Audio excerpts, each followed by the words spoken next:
and that is primarily also too because a lot of the Caymanian policemen went off to sea. They found it more lucrative. The pay was better with national bulk carriers than making the £8 or £10 or £12 a month that they were making in Cayman, so those are factors that has to be taken into account of some of the reasons why we don't have a Caymanian policeman, and Caymanians didn't take police as a career, because a lot of the men left the police force and went off to sea, and some of them went off to sea and came back and rejoined the police force again.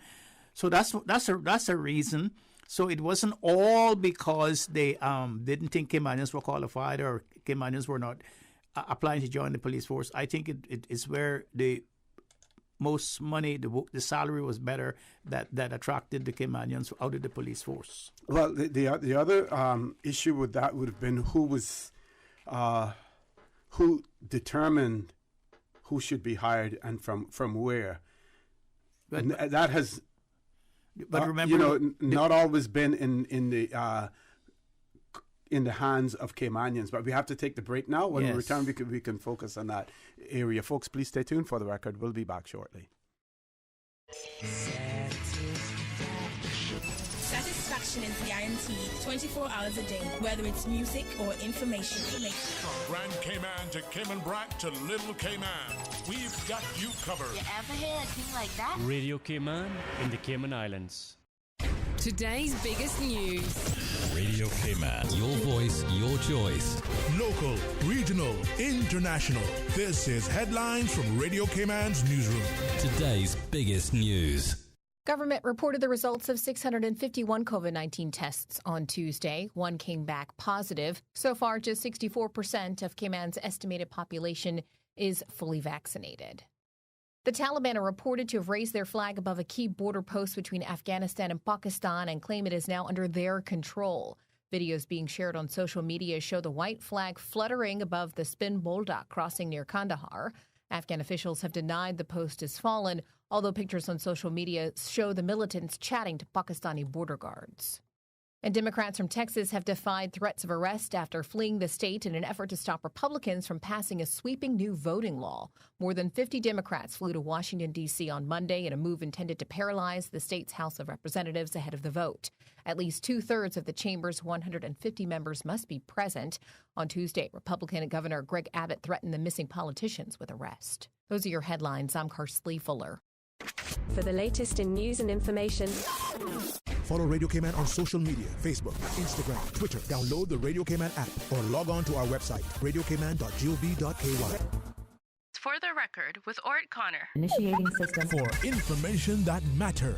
For the record, with Ort Connor. Continues right now on Radio Cayman.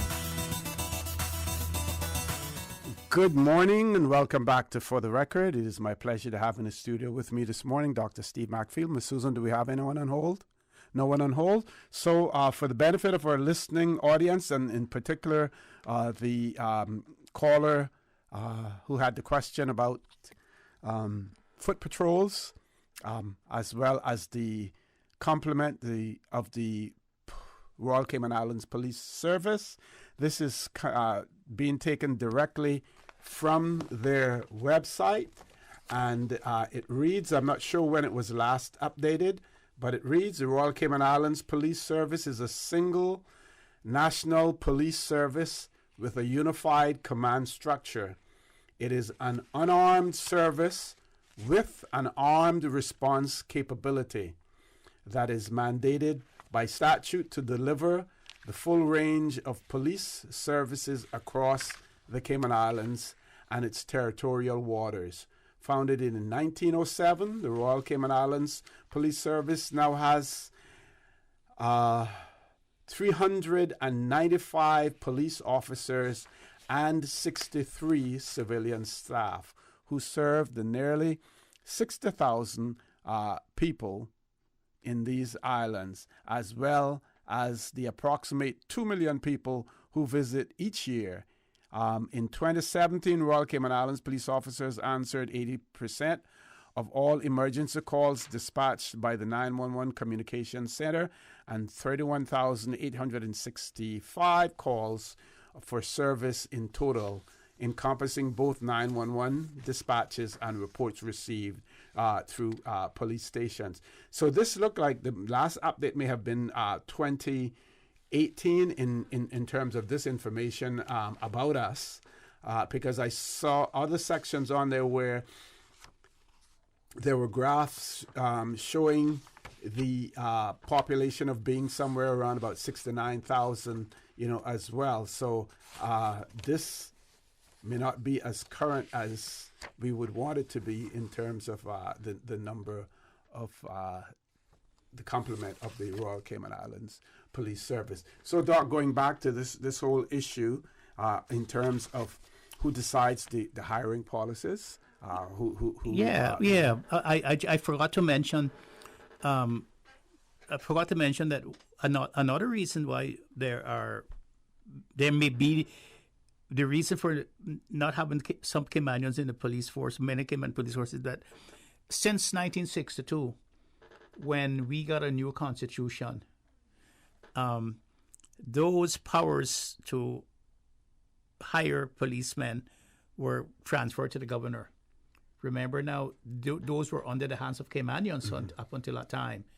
The commissioners here and the authorities here hired the policemen. You made your application to them, to Mr. Desmond Watler and to Mr. Ernest Panton and to Mr. Berta Panton, and all those people were the people who hired the policemen. They paid them out of the coffers of the Cayman Islands government. After we got a new constitution, those powers were transferred to the governors, and the governors and those powers are still under the governors now. The governor is responsible for hiring the policemen, and perhaps that might be a reason why a lot of Caymanians are not hired, because it's your application goes to them, and they have the discretion whether they want to hire you in the police force or not, and they even hire from the commissioner down to the constable, and so that may be a reason why there are not a lot of Caymanians in the police force, but. In law, constitutionally, that's the responsible for hiring policemen are in the hands of the governor. Now, I know that there, in the past several years, they have launched a recruitment drive to hire Caymanians and to encourage Caymanians to apply. Unfortunately, I don't know what happened with COVID-19. I know for a fact that when they had their last open house, this would have been around 2018, 2019 at their offices down where Price is Right, located there. That applications were submitted after that, based on encouragement and everything, and no response. Some applicants have received no response, either acknowledging the receipt of their application or what the status of hiring is or was at that point in time. Rather, because of COVID-19, the hiring and training had ceased. I believe since then there may have been one cohort of officers that may have graduated from that and nothing since. So whether or not those efforts to recruit Caymanians are genuine enough, whether or not they're going far enough in terms of their outreach to it, is another story, because we know what happens in Cayman with other industries, including government and the private sector. A lot of times it's not what you know, but who you know. And if you have persons of your own kind in there, then they're looking out for them. They're encouraging them. They're telling them what to do. Here's, put your application in. We'll see what we can do for you. Or they get in contact with their overseas friends and family and say, hiring in the Cayman Islands, put your application in as well. But I do believe that as far as the hierarchy of the Royal Cayman Islands Police Service, except for the Commissioner of Police, that hierarchy is composed of Caymanians. And the question then may be asked whether or not they're as committed to hiring their Caymanians as the other nationalities are committed of hiring their own. I say that, very strongly this morning, without reservation and without any apology. Well, OC, I do not believe that open house is the solution for getting Caymanians to join the police force. I think that is just another ordinary invitation, just like every other, like a hotel or a restaurant or other places. What the solution that I see, and if I was the minister, this would be my solution. All the high schools that have the bulk of Caymanian students. Why not go to the high schools and select or how recommended to you some of the best students and interview them to see whether or not they have ambitions to be policemen. And then when you have a cadre of them, 10, 15, 20, 30 every year, there is the University College of the Cayman Islands in which they can go to learn law. They can go to learn all of those things that they need police. They need management. They could learn. They could take courses in psychology. They could go and do that. And then while they're at the college, you bring them into the different police stations as cadets, as police cadets. You bring them. You have 4 or 5 or 10 of them at Georgetown Police Station. You have some at West Bay Police Station. You have some in the East End, North Side, Bordentown, and so forth. They go out with the policemen on their rounds, like for instance, to traffic. They learn how to take measurements.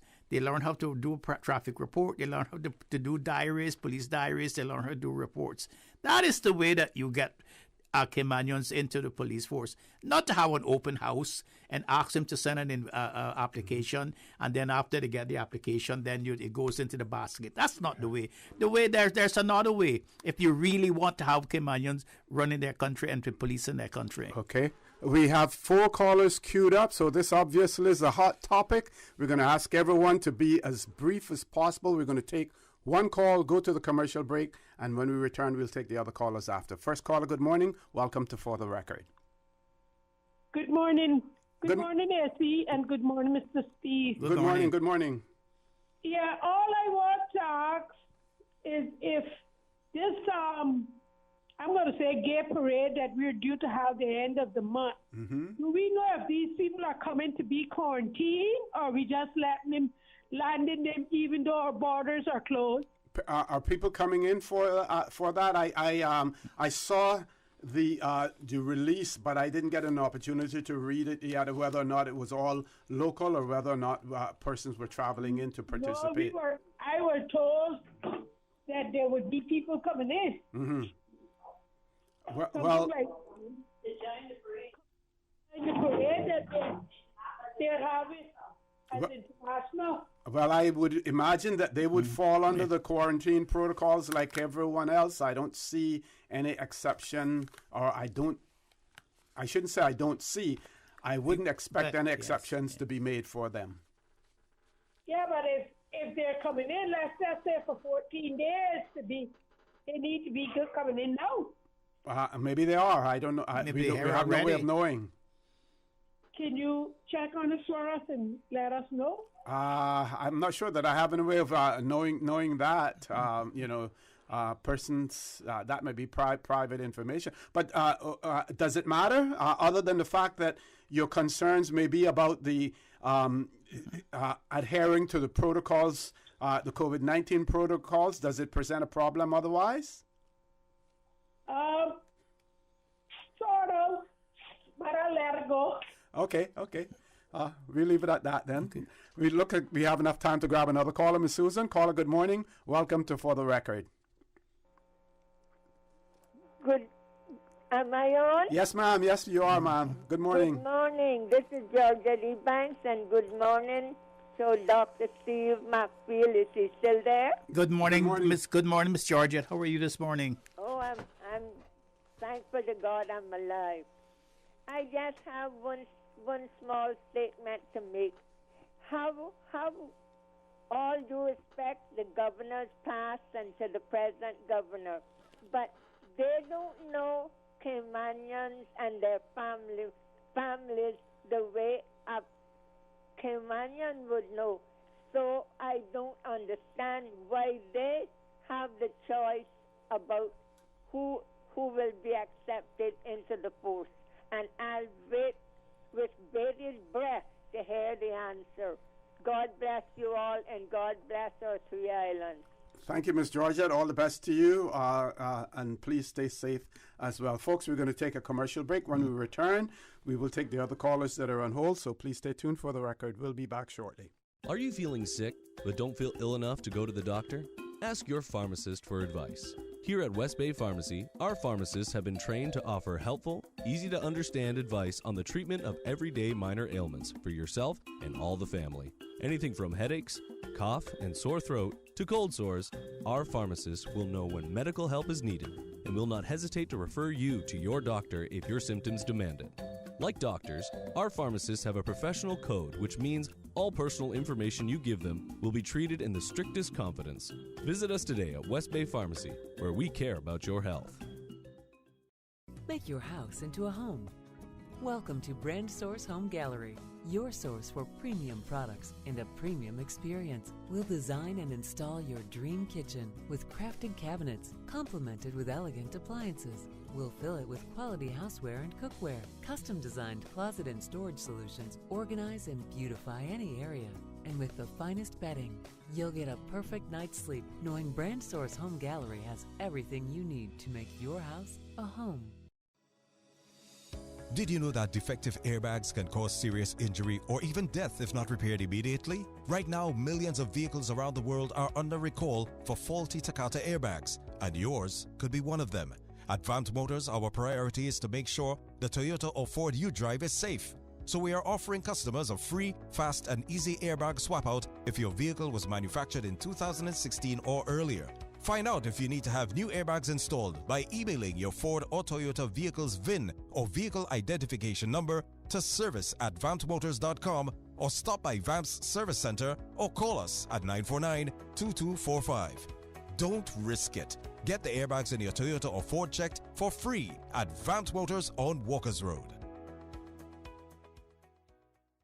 The 20th Annual Talent Exposition of the Arts is here. Are you ready for some talent tonight? Presented by the New Self-Help Community Foundation. Coming to the stage Sunday, July 25th at the Harkwell Theater. Don't miss. Awesome performances by Liana DaCosta, J.C. Patrick, Rico Rolando. Yeah, she twerking off a band and I'm about to make a dance, yeah. Radiance Dance Studio, Mariah Praise, Dream Chasers K-Man, James at Anglin and Son, SI, Center Point Dance Studio, and UCCI Dancers. Part of the proceeds from the Talent Exposition of the Arts go to support the John Gray High School Music Department. Prepaid tickets at Funky Tangs and Winners Circle Sports. $10 or $15 at the gate. The 2021 Talent Exposition of the Arts. Sunday, July 25th at the Harkwell Theater. Gates open at 5:30 p.m. Show starts at 6:30. Get your tickets today.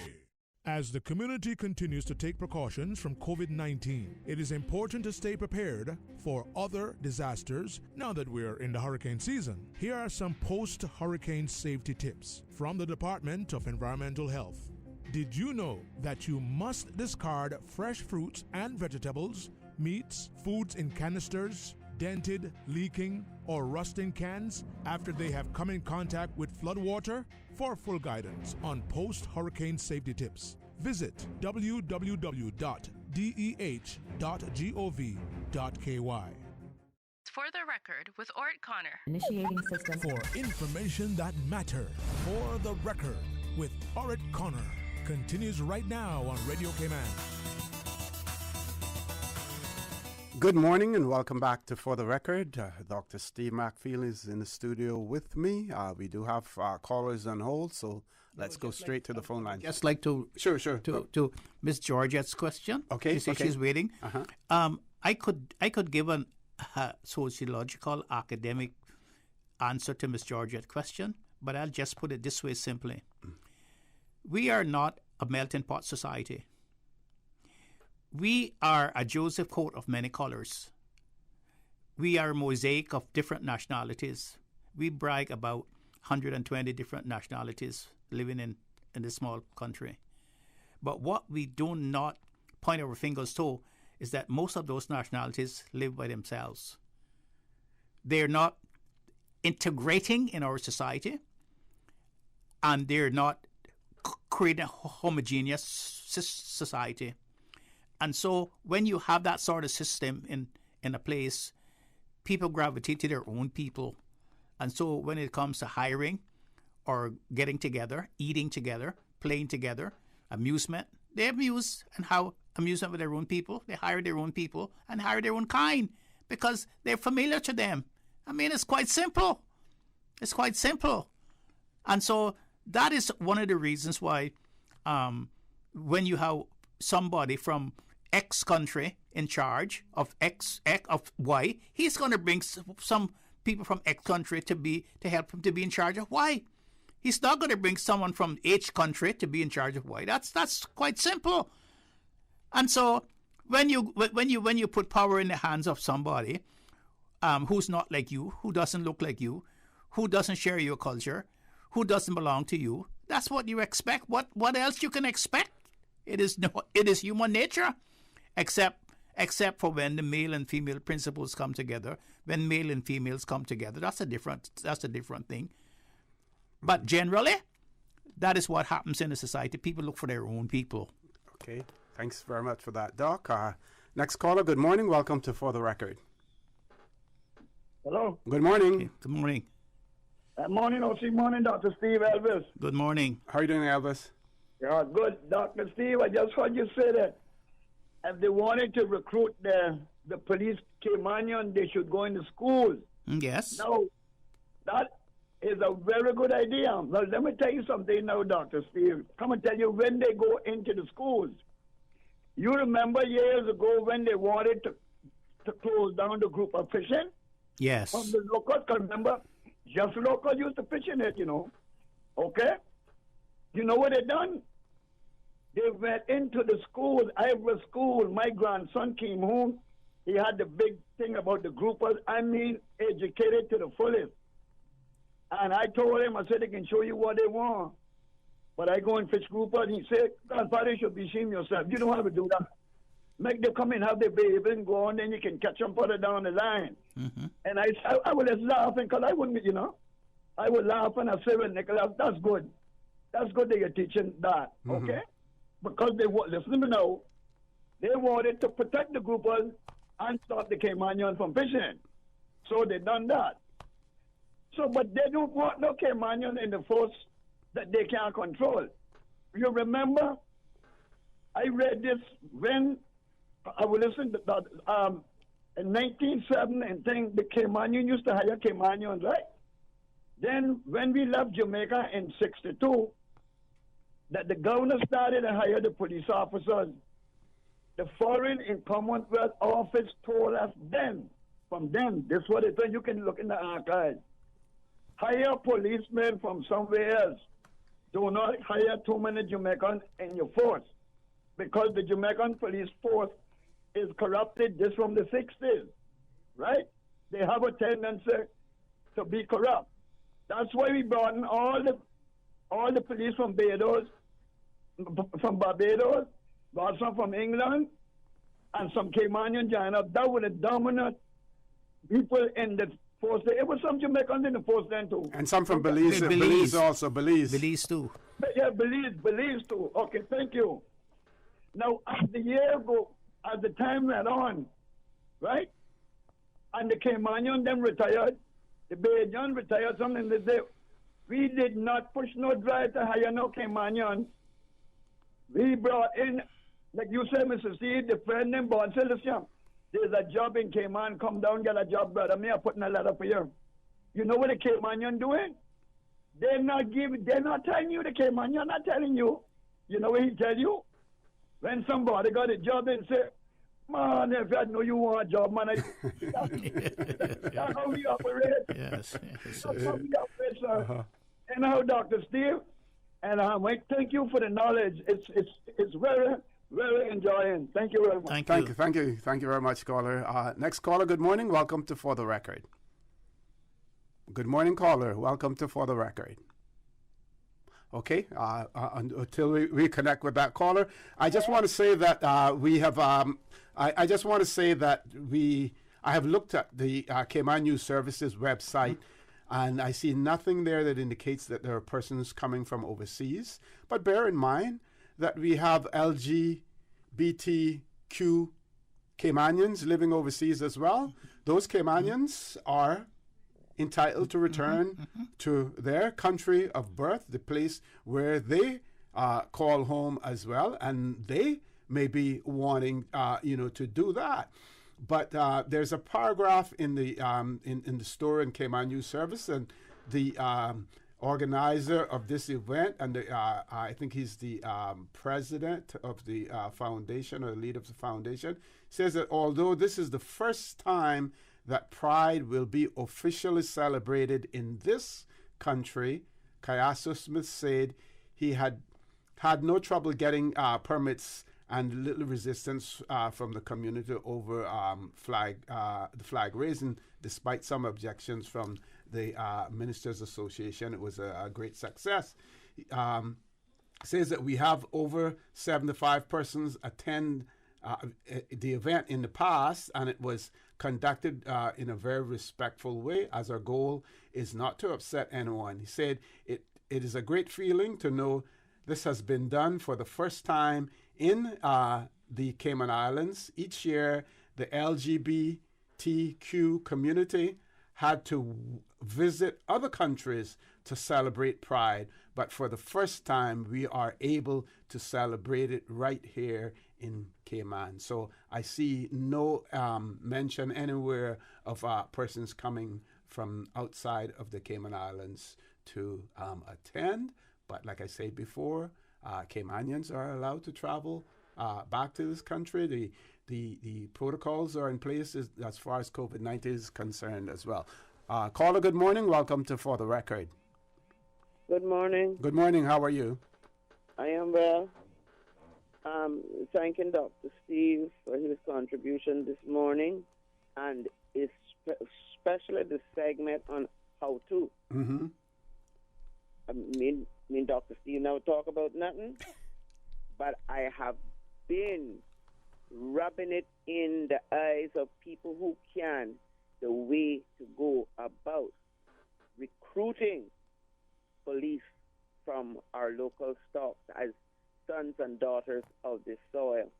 And I so appreciate the past police officer, ex-police officer, who called in this morning with an eyewitness account of persons going round the bend and off the track and police misconduct kind of way. Mm-hmm. And that to me was a harrowing story from way back then, that even then they were willing to do in front of local persons, their colleagues of local stock.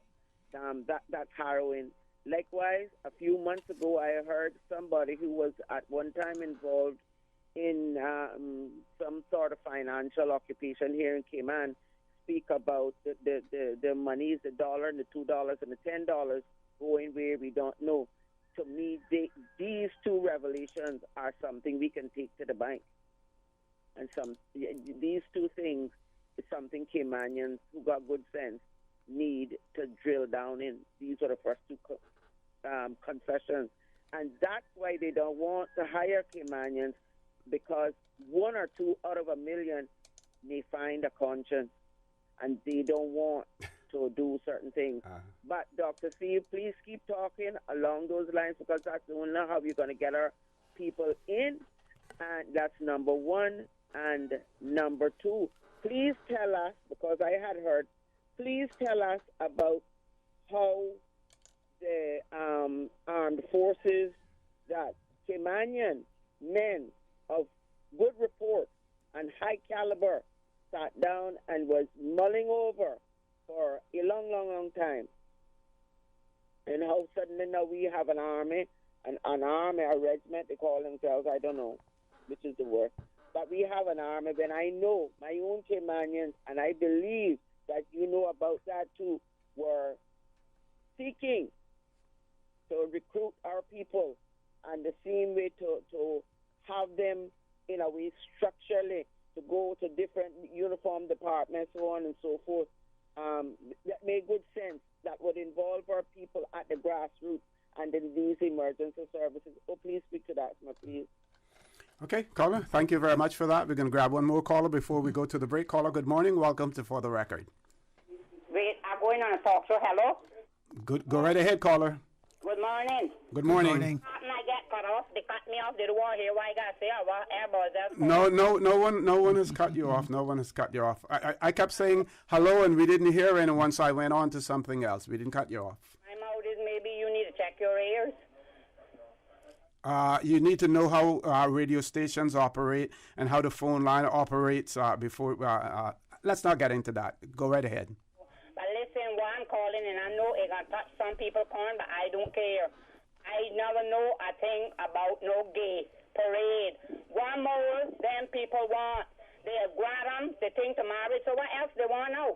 God soon comes for he wicked world, all us better get ready because man gonna soon go, Because I mean, that woman, she was saying that in floor yesterday about one more gonna happen. I say, one more gonna happen. God soon come because the Bible speak about all of these things. And who want to go to Hallelujah Square and dance can get ready. Who want to go to hell and wait for that big fork that the devil got to jug you with can do it. Because, I mean, come on, they had 2 marriages. That's their business. But then still, what they gonna parade for now? To be able to walk naked out in tongue or something? Man, this is ridiculous. What are they parading for more now? What else they want? They grant them that they can marry man, woman can marry woman, which is a nastiness. It's a disgrace to the island. But what are they parading about now? What else they want now? Somebody should be out there with a cut off gallon bottle, and when they gather up, they just douse some gas and just... No. You're not going to be advocating that on radio, not publicly like that. I don't know if you realize what you're doing by saying that, but that could get you into some legal problems, right, Doc? That could get you in some real legal problems of instituting violence on public on the radio. Exactly, yeah. Okay, let's grab the next caller. Caller, good morning. Welcome to For the Record. Good morning. Good morning. Good morning. How are you? I am very good, thank you. How are you? I'm fine, thanks. Taking the licks this morning. Sorry? Taking the licks this morning, but still here. No, that's nice. You got taken licks. Yeah, broad shoulders. Okay. That's what tells people what we are. Anyway, Dr. Steve, I was just listening to a previous caller speaking about hiring a police and so on. Yes. And I'm going to say this.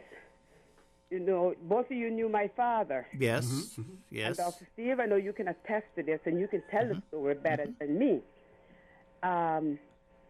This is a man who left his native country, came here, integrated with the people here, respected them, and when he was responsible for hiring police officers, yes, his thing was, we will hire Caymanians. We will train Caymanians. And even if they didn't pass the test, he looked at it, saw where they failed, and he said, still hire them, we can train them. And all of those Caymanians will tell you that. This man has never gotten credit. He's never been recognized. He don't even get called. Everybody else has been awarded with everything in the world except him. He was a very humble human being, and he died. And until this day, Cayman has never remembered him. This man was even recognized by the Queen, but not by Cayman. Anyway, but Dr. Steve, I know that, like I say, you can tell the story better than me, because I believe you were one of the persons that he took with him when he went to Jamaica. That's right. To look at the prison and let the people of Cayman know, please, I'm begging you, they deserve some recognition for what he did. Let them know why we now have a prison in Cayman. Because, like I said, your memory is as good as mine or better, and you can tell the story much better than me because you were there. Yes. But just to add, his whole thing was hiring Caymanians. And I will dare say that from the time he retired, our police force went to hell. Because, in my opinion, that was the last of the good old boys. Okay? Okay, thank you. Thank you very much for that caller. Gone past 5 minutes past our break. We will take the commercial break. We do have callers on hold. We're going to give Dr. Mark Field an opportunity to respond to the last caller as well, and to pass the information on to our other listeners, about him. Folks, please stay tuned. For the record, we'll be back shortly. When I was growing up in Cayman, Sundays was always a big day for our family. Everyone would go to Granny's house for Sunday dinner after church. Even today, I can still smell the aroma of all the delicious food we used to eat, especially the hot, fresh baked bread smothered in butter, topped off with our favorite pan cheese. These days, I don't have enough time to cook and bake, but I do my best to carry on the Sunday tradition of family meals, and being able to get hot, fresh bread with no preservatives or additives from Caribbean Bakery is a big help for me. Shh, don't tell them, they still think I baked it. Caribbean Bakery, now delivering every Sunday to Macgrass Grocery Store in Eastern Avenue and Marina Drive. Caribbean Bakery, made Cayman fresh. Health City is now open at Camana Bay, offering a wide range of specialties at our state-of-the-art Camana Bay Clinic. We are here to help you save time and feel better. We are open weekdays, weekends, and evenings for your convenience, and are dedicated to reducing your wait time while improving your health. Friendly staff, expert care, lab services, and diagnostics in one convenient location from the hospital you know and trust. Health City at Camana Bay, within your reach. What's that? No sugar, same amazing taste? Coca-Cola Zero Sugar is here to stay. Classic taste, pure satisfaction. Be sure to stop into any Tortuga location and get your own case of Coke Zero. Or grab an ice-cold one straight from the cooler. Brought to you by Tortuga Distributors Limited. Coca-Cola, taste the feeling, Cayman. Celebrate Cayman is taking the Cayman Islands Seafarers Registry to local communities every Thursday from 4 to 7 p.m. until 5th August. Come out for a fun, family-friendly evening to learn about the Seafarers Registry, access complimentary health and wellness checks, share seafaring stories in the memory booth, enjoy seafaring-themed activities, socialize with seafarers, and more. The Celebrate Cayman Seafarers Registry Roadshow happening every Thursday from 4 to 7 p.m. until 5th August. Visit celebratecayman.ky for schedule and info. The Cayman Islands Seafarers Registry, Celebrate Cayman, the Lions Club of Grand Cayman, and the Department of Children and Family Services will be visiting the Veterans and Seamen's Society Hall in Cayman Brac on Thursday, the 15th of July. And just to let you know, coming up at 10 this morning on 105.3 and 91.9, will be the Parliament and the Strategic Policy Statement. That's going to be heard live right here on 105.3 and 91.9 FM. For the record, with Ort Connor. Initiating system. For information that matters. For the record, with Ort Connor. Continues right now on Radio Cayman. Good morning. Welcome back to For the Record. We still have callers on hold. Going to the phone lines. Caller, good morning. Welcome to For the Record. Good morning, Mr. Connor. Good morning. Good morning. How are you? Fine. Good morning, Mr. Maxfield. Good morning, ma'am. I really enjoyed that answer you gave, Miss Georgette.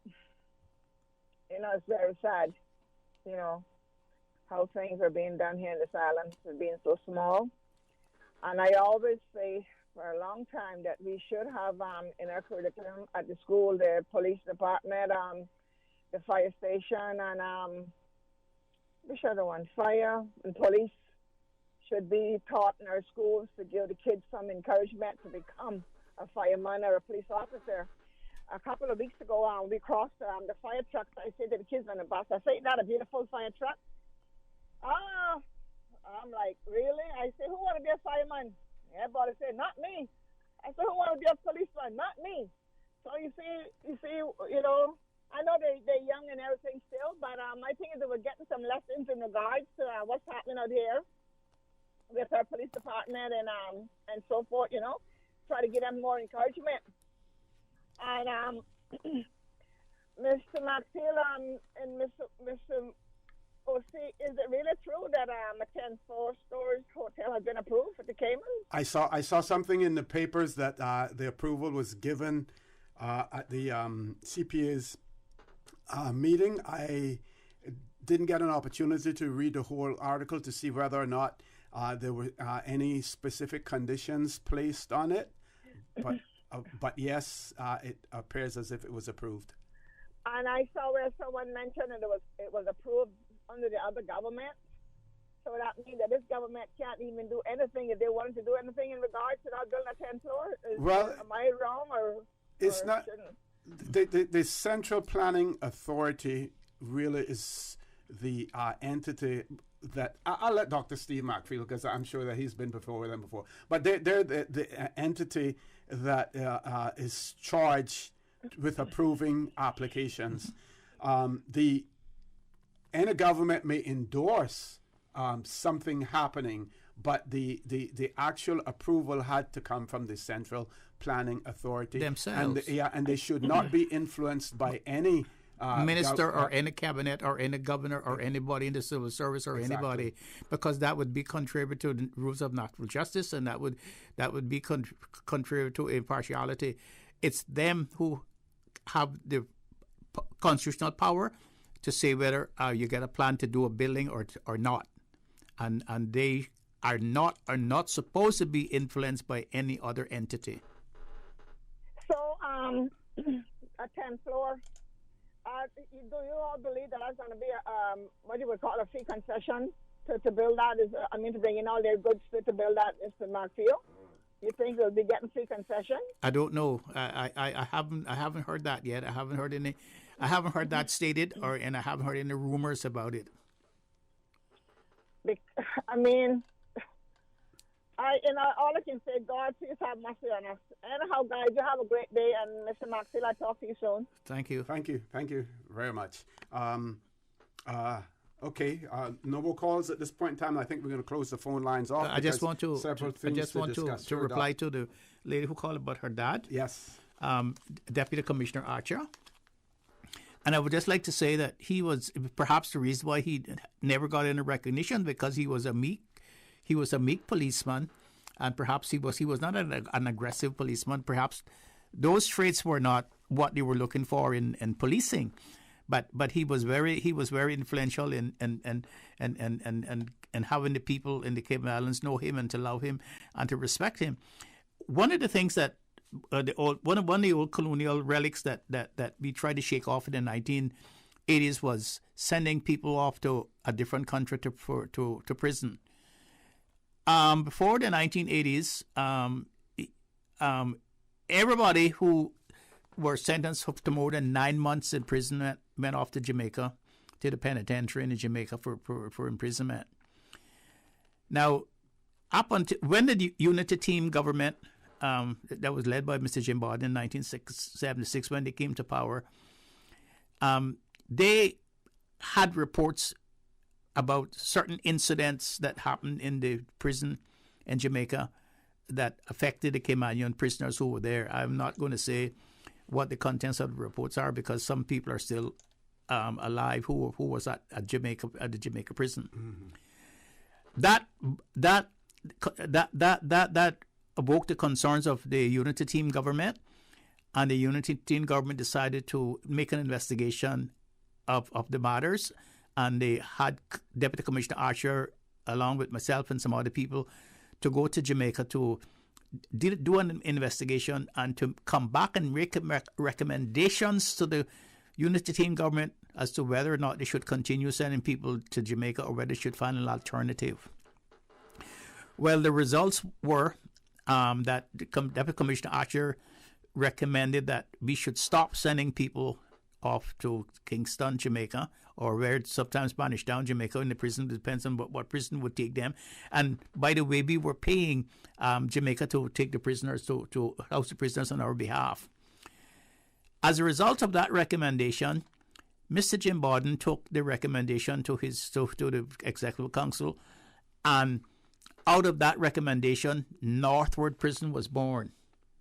Northward Prison was the site for Northward Prison was selected, and then they started building Northward Prison, and then they stopped. I think it was in 1982, the last 81 or 82. It was the last prisoners were sent to Jamaica, and those that were in Jamaica after Northward Prison was born came back to serve their time. So it was Commissioner Archer who was a forerunner for the institution in Northward Prison because of the recommendation that he made to the unity team government at that time. And so what the lady said about her father is correct. And perhaps it's time that we recognize him for what he did and honor him for his worth. I don't understand why is it. Maybe it's something I don't know, but I don't understand why is it that he's not been recommended. Now, other than acting or interacting with him professionally, I also know him personally, because every time I went off the island and I came back, he would always call me and ask me where I had been, what I had been doing. And when he found out that one time that I was a dentist in Jamaica working without a license, I remember when I came back from law school, he said to me, "Well, Steve, do you really have a degree now, or do you really have a degree now?" He had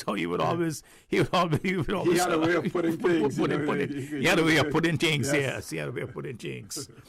Yes. Okay. We have to take our last commercial break. Miss Susan, please stay tuned. For the record, we'll be back shortly. Miss Susan, we're taking the last break. We'll be back shortly. Health City is now open at Camana Bay, offering a wide range of specialties at our state-of-the-art Camana Bay Clinic. We are here to help you save time and feel better. We are open weekdays, weekends, and evenings for your convenience and are dedicated to reducing your wait time while improving your health. Friendly staff, expert care, lab services, and diagnostics in one convenient location from the hospital you know and trust. Health City at Camana Bay, within your reach.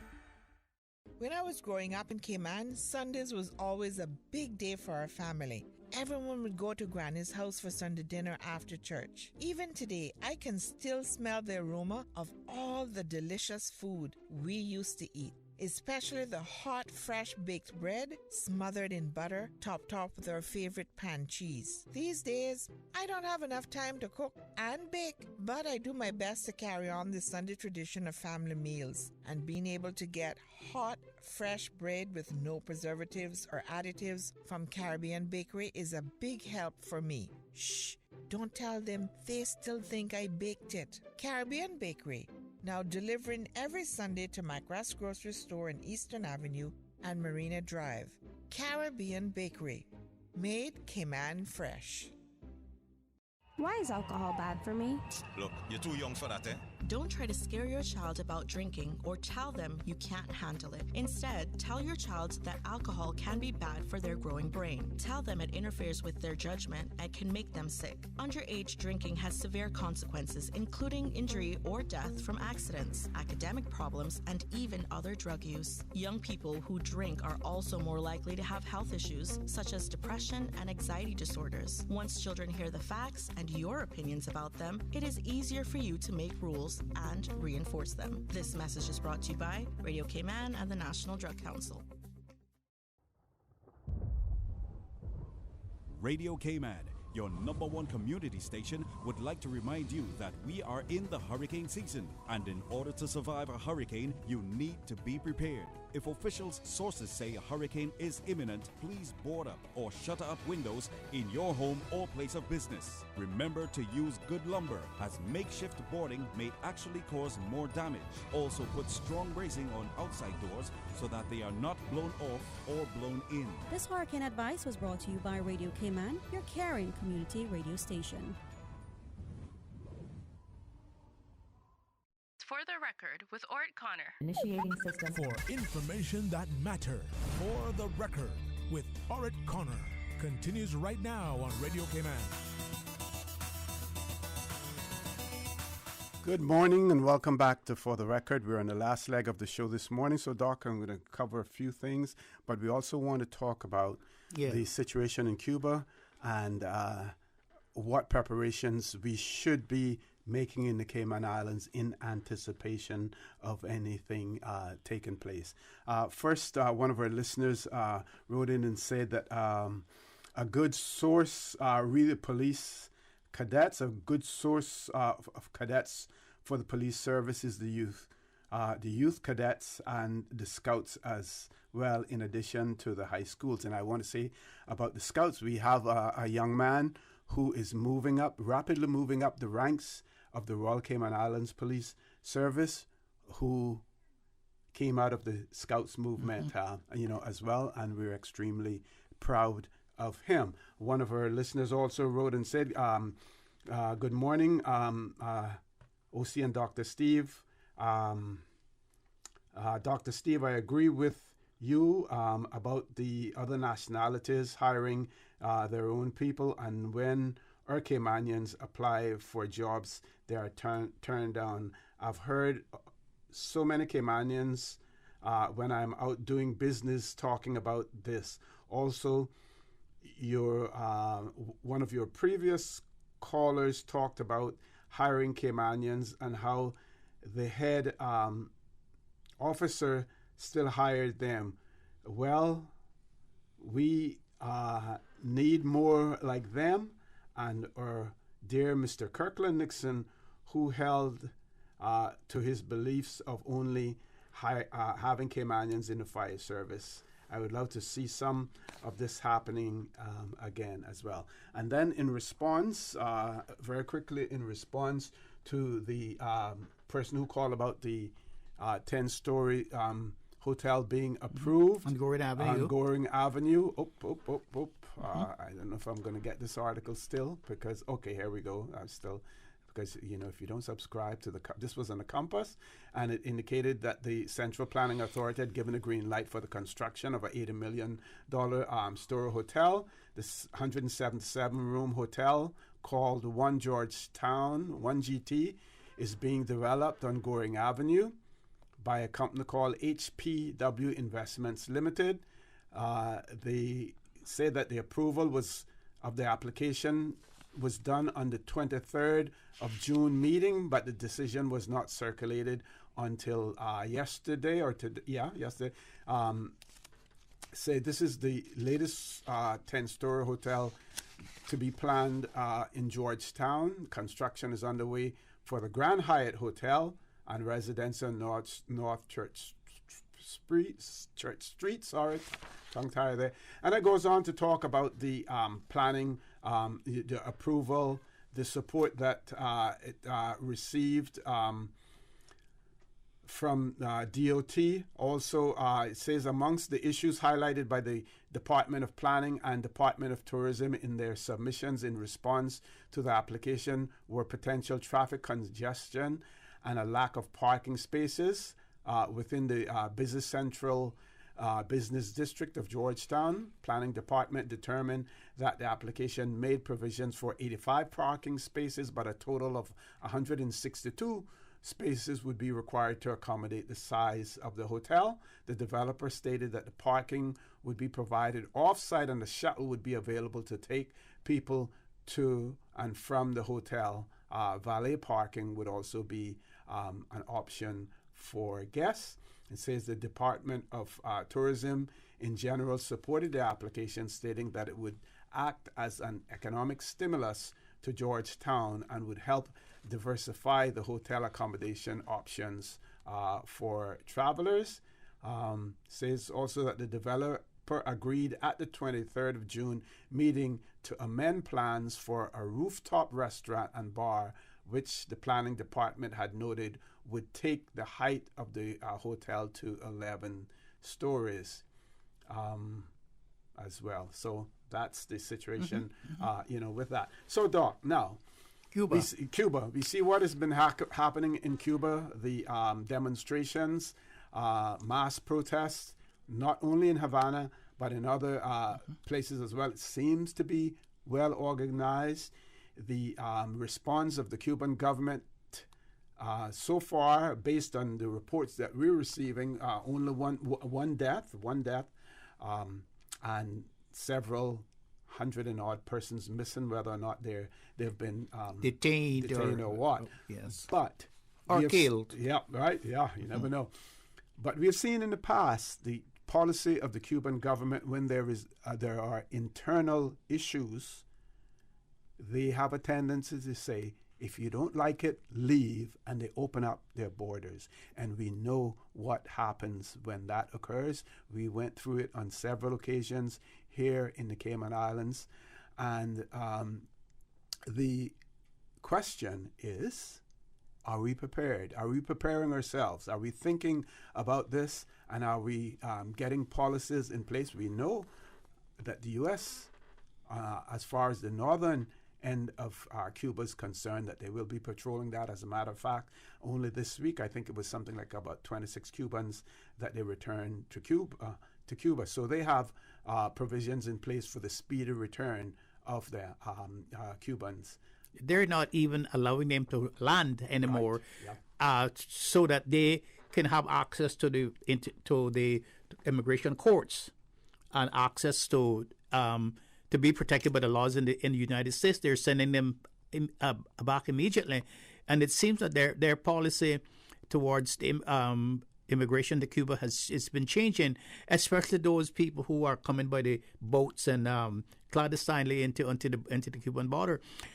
I think that we ought to have a plan, and if we don't have one already, then we need to have one, because we cannot afford at this time to have so many of them coming here at enormous cost on our public purse, and so forth, and our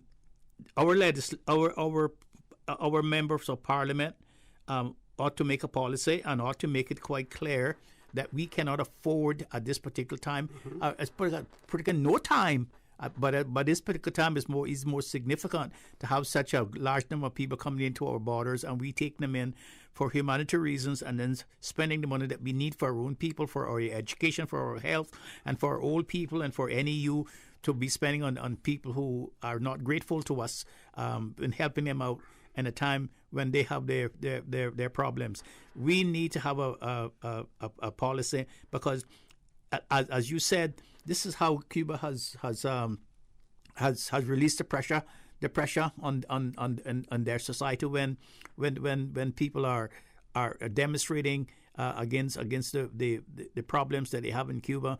And what they do is that they open up their borders and say leave, and they allow the worst people mostly to leave, and they to leave, and then they find themselves scattered all over the Caribbean Sea and trying to find homes to go to. We cannot afford that, and it would be folly for us to remain neutral, not to remain neutral under the situation and say, we're kind, good people, and that God is going to bless us if we bring in these people. We need to have a policy about that, and we need not to encourage it, because once we encourage one or two or three, then we are going to get to the place where it happened here in the 1980s. I think it was when we had some over thousands of them here. You were with the immigration department at that time when they had over 1,000 of them here. And they called 1,200. 1996. 697. Yes, Yeah. and they call it Tent City because there were so many of them. They had to have to erect tents to keep them. We do not want that situation again here. Okay. So that I'm sure that the authorities are monitoring the situation, and we really need to be prepared in the event that happens, because we also know how the Cuban authorities are when it comes to returning their own. Oh, they don't want to them their back. country. They don't want them back, and we cannot be everything to everybody all over the world. And despite the fact that we have a memorandum of understanding with them, they drag their feet on things that they are obligated to do under those agreements. They ignore the memorandum of understanding. They ignore it. They ignore it until they can't ignore it anymore. They ignore the memorandum of understanding. Okay, Doc, I want to thank you very much again for being here. I want to remind people, all listeners, I want to remind you that Parliament meets today. The strategic policy statement will be introduced in the Legislative Assembly. Will be dealt with in the Parliament. I got to get accustomed to that, Ms. Susan. Keep saying Legislative Assembly. And you can follow it live on Radio Cayman 105.3 FM from 10 o'clock this morning, and repeat on 99.9 FM 7:30 tonight. I want to thank everyone for listening in. I want to thank everyone for participating. I want to remind you that we are our brothers and our sisters' keepers. There is always someone out there who's less fortunate than we are, and I ask you to extend a helping hand to them. If you can't do that, then I suggest you donate to a worthy charity. I also urge you to respect other person's views, respect other person's personal decisions that they make. Do not judge them based on your lifestyle or your choices, as long as their views and their choices do not impinge on yours. We need to respect each other's views. We need to respect each person's decision as well. That will make us a better world. And for those, even though we realize that we all at some point in time have to face our Maker, those of us who judge persons based on the way that we feel that they should act, we also have to face our Maker as well. So we ask the good Lord to bless these three beautiful, wonderful Cayman Islands. Have a great day. See you guys on Friday. For the Record is brought to you by Vamped Motors, the only authorized Ford and Toyota dealership serving the Cayman Islands. Coca-Cola, available across the Cayman Islands from Tortuga distributors. Accept no substitutes. Taste the feeling with Coca-Cola. Brand Source Home Gallery, inspiring luxury. Caribbean Bakery, made Cayman fresh. Health City, now open at Camana Bay 7 days a week. The Ministry of Commerce, Planning and Infrastructure, and by West Bay Pharmacy, taking care of your health. Today's biggest news.